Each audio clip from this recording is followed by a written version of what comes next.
লোহিত সাগরে জাহাজে হামলা বন্ধ না হওয়া পর্যন্ত ইয়েমেনের হুতি বিদ্রোহীদের বিরুদ্ধে অভিযান অব্যাহত রাখবে মার্কিন যুক্তরাষ্ট্র। স্থানীয় সময় রবিবার এই ঘোষণা দিয়েছেন যুক্তরাষ্ট্রের প্রতিরক্ষা মন্ত্রী পিট হেগসেথ।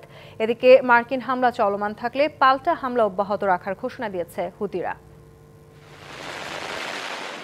লোহিত সাগরে জাহাজ চলাচলে যুক্তরাষ্ট্র ও ইয়েমেন হুতিদের মধ্যে চলছে পাল্টাপাল্টি হামলা। শনিবার রাতে হুতিদের লক্ষ্য করে হামলা চালিয়েছে যুক্তরাষ্ট্রের সামরিক বাহিনী। হামলায় নিহত হয়েছে অন্তত 53 জন, যাদের মধ্যে 5 শিশু ও 2 জন নারী রয়েছে। আহত হয়েছে আরও 98 জন। এ হামলা কয়েক সপ্তাহ চলতে পারে বলে জানিয়েছে যুক্তরাষ্ট্র। উৎসবের খুশি হবে নগদে বেশি, কারণ ঘন্টায় ঘন্টায় আছে গিফট জেতার সুযোগ। মার্কিন প্রেসিডেন্ট ডোনাল্ড ট্রাম্প 20 জানুয়ারি ক্ষমতা গ্রহণের পর এ হামলা হুতিদের বিরুদ্ধে যুক্তরাষ্ট্রের সবচেয়ে বড় সামরিক অভিযান। এদিকে হুতির রাজনৈতিক ব্যুরো যুক্তরাষ্ট্রের এ হামলাকে যুদ্ধ অপরাধ বলে মন্তব্য করেছে। হামলা বন্ধ করতে ওয়াশিংটনের প্রতি আহ্বান জানিয়েছে মস্কো।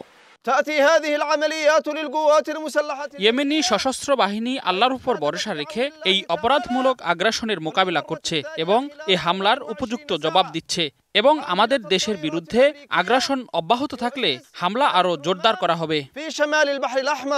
1 দশকের বেশি সময় ধরে সশস্ত্র সংগ্রাম চালিয়ে আসছে হুতিরা। ইয়েমেনের বেশিরভাগ এলাকা বর্তমানে তাদের দখলে। 2023 সালের নভেম্বর থেকে লোহিত সাগরে বাণিজ্যিক জাহাজ লক্ষ্য করে তারা শতাধিক হামলা চালিয়েছে।